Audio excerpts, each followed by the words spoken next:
Are you thinking of building a home in the McCordsville area? Hi, this is Jessica Morrison, Realtor with the Century 21 Sheets. My goodness. And we are back with Alyssa Behringer and Fischer Homes today. Full disclosure, I've only had 5 hours of sleep, so it's going to be interesting, everybody. Alyssa, thank you for taking time out of your evening to talk about this new community.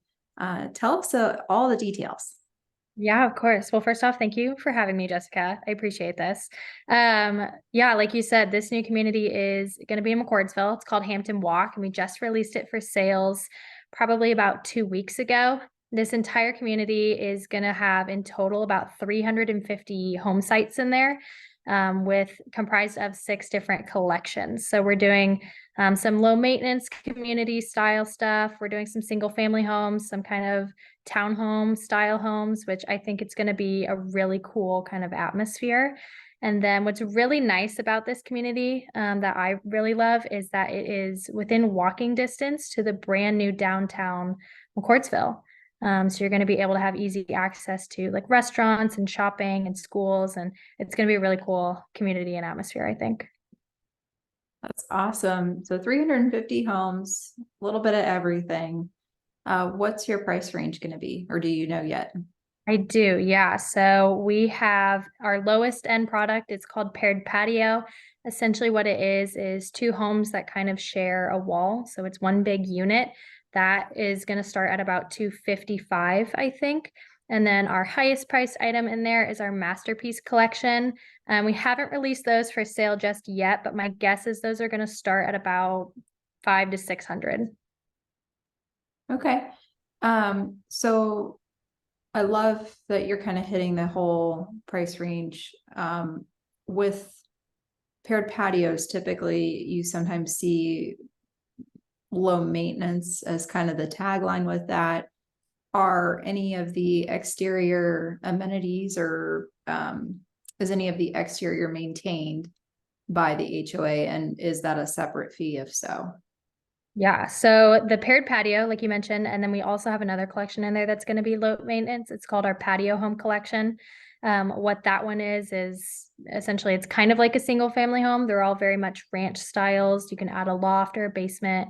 Those are two of our community or two of our floor plan, excuse me, two of our home collections that are going to be in there that are low maintenance. So all of the yard work in there, the snow removal, the sidewalks, essentially just everything on the exterior of the home is taken care of for them. That is, those two have separate HOA payments than the rest of the community just because there's a lot more going on with them. And I believe both of those are around 200 monthly Okay. for, yeah, for all of that. Yeah, and that makes a lot of sense. I think when your lifestyle changes, or I think our cultures just kind of change too, where people don't want to maintain a yard or have that responsibility, but they might need it. Do you know, and this is really granular from the beginning, but do you know if there's any fence restrictions with those type of low maintenance style homes? Yeah, so paired patio, because you're kind of sharing that wall in the middle, I know that they're not going to be allowing fences on those. The patio homes are a little bit different. So the way that those sit in the community, half of them kind of border some common space, so like a big pond in the community. The rest of them back up to some other homes. So I do know that all of any home in the community, not just patio, that backs up to common space. So whether that be like a pond or the pool or playground or whatever it may be, is not allowed to have a fence. And then other homes in the community that just back up to another home are allowed to have a fence. Okay. So those of you, I mean, 2/3 of households in America have pets. So it sounds like you would have to do potentially, if you had a dog, like an invisible fence or some type of uh rope lead or something like that. But that, I mean, it's a big need in the market. Empty nesters are a growing demographic that need housing, and even just people trying to get into a home to begin with. You're that single family ranch detached home serves a lot of price points. So I was really excited to hear that you mentioned you're doing basements. Is that across multiple floor plans? It is, yeah, across different floor plans, different collections. So our patio, our Maple Street designer, and then eventually our masterpiece will all allow for basements. One fun thing that we're kind of doing in this community right now for the month of September is that our designer collection, we are offering actually free basements in the community, which I think is really, yeah. That's interesting. Yeah, the price of concrete for a while, I know some builders were just opting not to offer them because by the time, I think they were between guaranteeing build times and then also the costs with trying to keep things friendly for consumers. And I think also just COVID for a lot of reasons. You saw communities with basements not quite disappear, but it just became harder to find. So it's Indiana. We've got tornadoes. People want basements when they can. So are you seeing when is this community going to open, or are you open now? Yeah, so it opened for sales about 2 or 3 weeks ago. We don't have a model home in the community yet. That's still kind of in the works, but hopefully soon. Our closest model home to the community is it's probably less than 5 minutes away. So we've still got easy access to go over there, check out lots, and do whatever we need to do to help people out. Okay. So with your paired patio homes, typically you see homes that are only a 2-bed with a loft type of arrangement. Are there any homes in that type of collection that offer a 3-bedroom option, or is it only 2 beds? Yeah. So standard, what will come in this home is a 2-bedroom, I think 2-bathroom kind of situation. You'll have like your dining space, your kitchen, your family room. If you add a loft, you're essentially adding an entire second floor to this home. It's really cool. It also adds upstairs when you add the loft, you get 2 additional bedrooms, a full bath, you get loft space, and then storage space as well. So you're adding a good amount of square footage up there when you add the loft. So additional bedrooms for sure. Okay, so just to clarify, you're not saying the loft is a separate bedroom. You're saying you can get 2 other bedrooms in addition to that. So, okay, great. That's, especially from that price point perspective, that's really helpful. Because usually when you see the lower twos, 250 is not lower, but in this market, it feels lower. Right.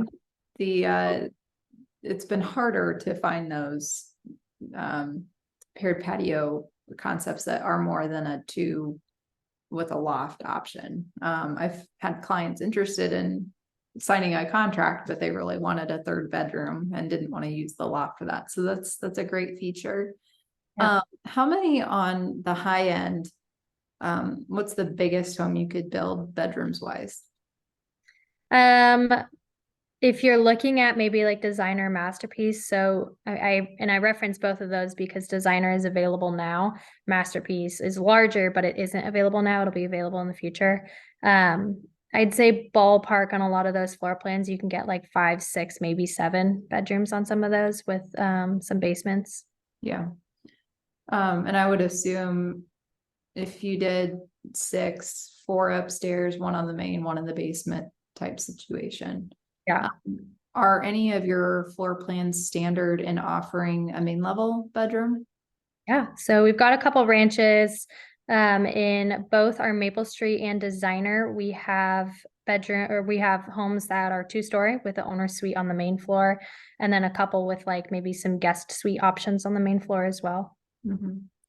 Yeah, having that multi-generational home, like we're seeing a number of, I mean, according to a friend of mine who sells a lot of real estate in a different region, he's like, yeah, this market's weird. And he's been selling real estate for over 40 years. And what's fun about it is you definitely get all sorts of different nuances to the market. Like we have some people who are just trying to get into housing.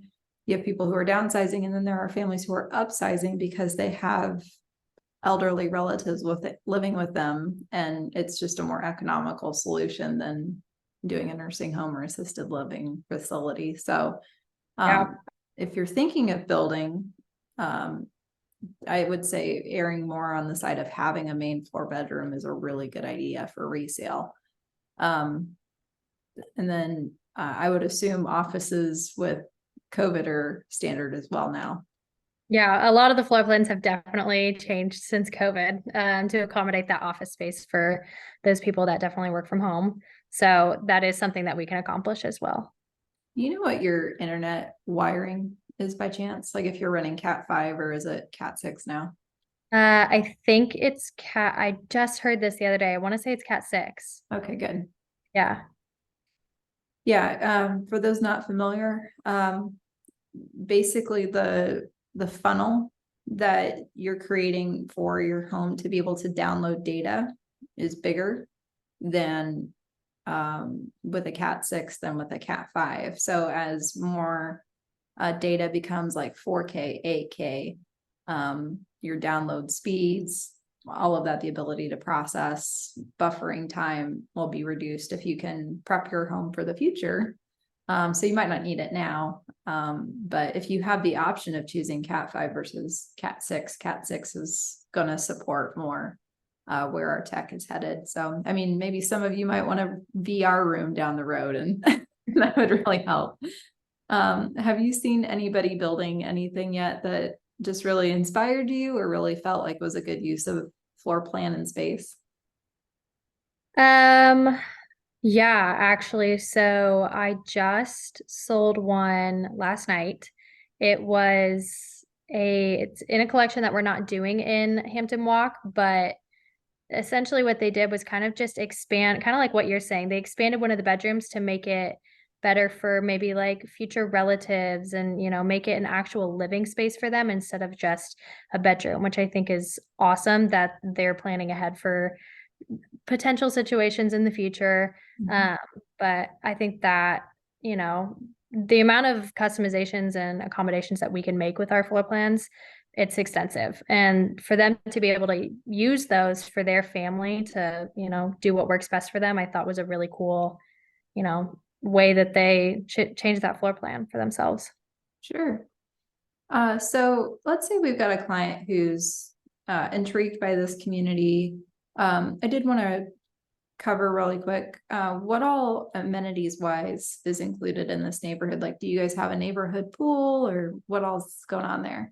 Yeah, we are going to have a neighborhood pool, a playground. There's going to be some walking trails that go throughout the community. There's some fun like ponds feature, like kind of cool like features throughout the community that are kind of gonna stick out to you that you don't normally have in, your standard community. And then, like I said, this is going to be within walking distance to the downtown, the new downtown McCordsville. So there's going to be a lot of extra fun stuff going on in there. Sure. And to clarify, which school district is this community in? This is in Mount Vernon School District. And then I want to say it's the Mount Vernon Elementary School is actually right across the street from this community. There you go, guys. I mean, it doesn't quite get better than that with family and commute times for school. So let's say we've got a client who's interviewing different builders and they've got a couple of floor plans that are the same, similar neighborhood amenities. Why should they work with Fischer? My goodness. Why should they work with Fischer Homes? Yeah, of course. So I haven't been with Fisher super long, maybe about a year and a half, but I really because I work for them, so I'm going to be a little biased. I really stand behind the Fisher product, and I think it is it's really amazing how versatile it is for so many people. The amount of customization that we have to be able to make it whatever works best for you, right? I love that feature of it. Our build timeline is really great. Our field managers that our clients get to work with are absolutely fantastic. And the amount of care and love that they put into your home, I think is really amazing. We are still a family-owned business. We are not a public company. So I think that kind of aspect of it, like I said, all of the love and care that goes into it, not just from a lower level, but all the way up to the top. I think is something that stands out to me, but I feel like it stands out to a lot of my clients as well because they get to see all of that love into their home. Yeah, and actually, wanted to take a minute to share my condolences for the Fisher family. They went through a really tragic situation a number of months ago, and I mean, they made the news because this is they're a builder that has a presence in many states, but they are still family owned. So, Yeah. yeah, I mean, I shared something about that on social media, but having done both business with you guys and several interviews, I mean, it's the situation was definitely heartbreaking, but then also just a reminder of how close-knit this industry is. And it might feel like real estate is a big industry, and in a way it is, but it's also really small with how quickly we're all networked with each other. Right. So, Yeah. and that's helpful to you as clients, for those watching, because we as agents especially have relationships with people that if something isn't going right in your build or there's questions that need to get answers, we have a network of who to go to, or if something isn't going right and there's a disagreement, we can go up the chain. And, we strive on both sides to not have any problems, but as we know, life is not without problems. So, Yeah. the good news is that there's great people in our industry. So,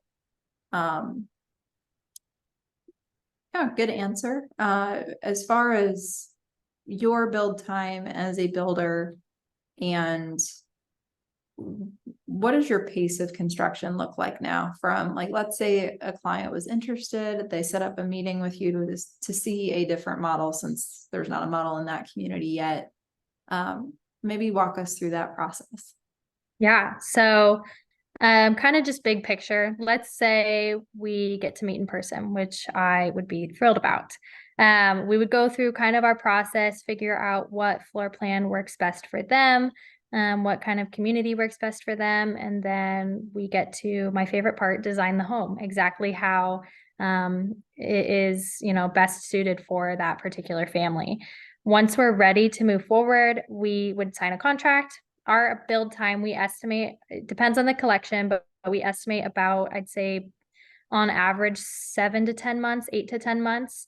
Like I said, just depends on the collection, but that is for the entire process, which I think is really amazing. So that's from time of contract to actually your closing date. So that includes your design center process, your waiting for permits to get back from the city for essentially approval to build the home, and then the actual building of the home. So it's a pretty quick turnaround. It sneaks up on a lot of people, but it's an exciting process. Yeah, it's always wild how much it feels like it changes from when it goes to like framed and the pre-drywall stage to once drywall is up. It's like the house totally takes on a new personality. Yes. Something that I want to make sure I share as a realtor is we've seen, I'm not saying this about Fischer Homes, but just in general, is that we have seen some builders start to put into their building contracts that they want the client to waive the right to a third-party inspection. I'm not aware of Fischer Homes having done that, but I wanted to just encourage those of you watching these videos to always have third-party inspections on homes, because we want to make sure that people are doing their jobs right. A lot of these contractors get busy. Sometimes code doesn't properly get evaluated and being enforced. And so, and once especially drywall's up, like that's your one and only time to find out if the tub's properly plumbed right. Because otherwise, you move in and go to use the tub and it's not good, guys. So, spend the money. It's worth your time. I've also heard plumbers say to consider having that plumbing line scoped from the city to the house, connection, just because especially if that isn't graded properly or elevated enough, you can actually get a backfill. And your homeowner's insurance isn't going to cover that. So those are some additional items that, again, it's like, oh, you're asking me to spend more money. Well, if this is your single largest investment, we want to make sure that it's done right. And especially with when the builder is able to make these corrections. So not saying that that has been an issue at all for Fischer Homes. It's just having talked to home inspectors recently, something that I wanted to document here. Yeah.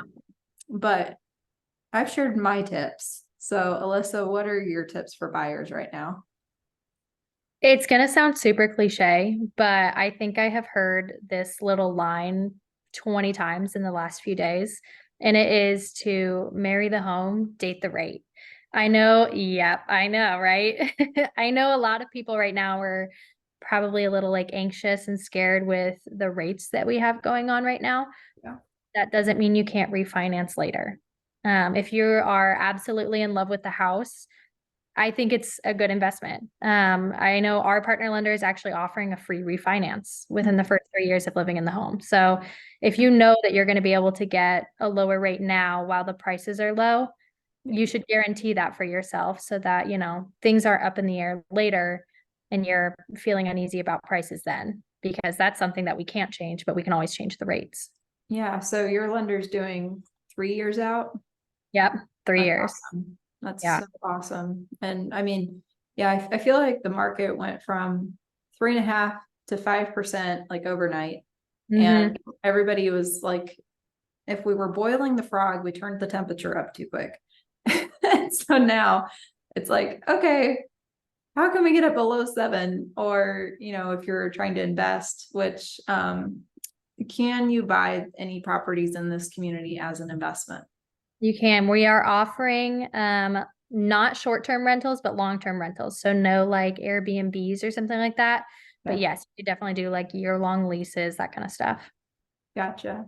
Is that a city ordinance from McCordsville that said no Airbnbs, or is that just your HOA regulation? That's usually not us. It's usually a city thing. Okay. I also know that just the city of McCordsville is using this community as kind of like a blueprint for future communities. So they have a lot stricter rules in here Okay. that eventually have in, future communities or maybe having future communities. So Yeah. I think that's also what's going to make this community a little bit more pristine, maybe, than, the surrounding communities, is that it's very polished, essentially. Yeah. And I think that's smart. I mean, it kind of stinks on and that's kind of a debate, like with property ownership and property Yeah. rights. Because you get people who are like, well, it's my property. I should be able to do what I want with it. And Yeah. I don't disagree with that logic to some extent. So that being said, the city of Fishers, unless something has changed since I have the email from this particular city official, is Fishers generally does not allow Airbnbs, but they do have a caveat where if you own the property and you're living there, you can have like a dwelling, like if you had a bedroom or I think a separate unit or something like that, you could theoretically rent out. And I was pricing a home in a community where they were going to sell, and there was a comp that sold $100,000 over asking. And it was because they had renovated like that. It was like an older floor plan where it was that front living room that nobody would use. Yep. And they basically made that its own suite. So it had a mini kitchen, it had its own bathroom, its own entrance. Yeah. And it sold 100,000 over asking. But they Good could for them, live I in the guess. house. Yeah. Yeah. Or just use it for like an in-law suite. And Yep. so I just wonder if we'll see some of that enter into the floor plans with options down the road. But I know, so your comment was date the rate, marry the house. Is there anything else as people are navigating this market right now that they should think about? Not that I can really think of off the top of my head. Finding the floor plan that not only suits right now, but suits, you and your family in the future is another big thing for a lot of people. Um, oftentimes people come into the model and they're like, wow, this is a great home. But the thing is, does it work for you and your family? Is it as functional as it can be for, your situation? So, making sure that, all of your T's are crossed and I's are dotted, essentially. Sure. So with pricing, like say that we do have somebody who's interested, but they've never built a house before. I think a lot of times people can get really focused on that purchase price or the base price cost of the house. Yeah. How much roughly would you say in a price range are you seeing in people spend in upgrades? Yeah. Just depends on the collection, depends on obviously the floor plan. You're not going to have as many options in like paired patio as you are going to have in the 5,000, 6,000 square foot homes. But typically we like to estimate people adding about 10 to 15% in the base price back into the home and upgrades. Completely depends on your taste and your style, but that's, I'd say, what we typically like to see people budget for. Sure. Okay. So many thoughts. Alyssa, what is the best way for people to contact you if they do have further questions? Oh, and I'm terrible at this. I need to be better about this in my videos. So for those of you watching, if you found this helpful and you think I'm halfway decent at what I do, and you don't have a realtor already, I'd love to help you. And one of the ways that you can properly reach out to Alyssa, and if you have an interest in working together with myself, is mention my name when you reach out to the sales representative, or if you happen to be on the website, General Fischer Homes website, say, hey, I'm working with Jessica Morrison, and that'll properly tag things in their system so they can respect that relationship. Actually, that's a good segue. Alyssa, obviously the contact question too, but why should a buyer work with a realtor? We at Fischer Homes love our realtor partners. We're always searching for them. I'm sending out emails every single week to my realtor partners. They help do a lot of, people don't realize it with a builder because technically you don't need a realtor, but they help do a lot of behind the scenes work that, buyers might not see. So whether that be, helping with like financing or inspections or, whatever it is, they do a lot of behind the scenes work that it ultimately is only in a buyer's best interest. So, like I said, we love our realtor partners. There's, so many benefits to having a realtor. And then to answer your initial question, the best way essentially to get in contact with me is to go through Jessica. We have each other's contact information. And I'm sure we would love to work together a little bit more, but, going on to the Fischer Homes website, when you see that phone number on the website, giving them a call, say, hey, we'd like to, enter ourselves with Alyssa. We'd like to enter ourselves, with Jessica as our realtor. That's really probably the best way that you can go about that. Yeah. And thank you. Yeah. I would say the addition I would make to that is we serve as kind of an accountability partner for the builder. So again, assuming life is without problems in the build process and there's no hiccups or the wrong tile isn't ordered, it all is correct from the beginning. We are your advocate. And so much of this is you don't know what you don't know. And, whether it's understanding the contract that you're signing or helping you connect to a local reputable real estate attorney who can help you interpret that properly, or which, builder contracts are not at all the same as your traditional resale contracts. So a lot of those builder contracts are going to be very builder friendly, but sometimes I think people get mixed up with, I don't want to spend more money to have a realtor. So is there a cost, Alyssa, if they use There's something? not. Like I said, it's really only in their best interest. You're not having to ever pay your realtor. they are your advocate. That's, I mean, very well said. They, are going to speak up for you. They're going to ask for the discounts if they can ask for them. They're going to, ask all of the questions that you might not think of. So it's essentially just a second brain to help you through this process.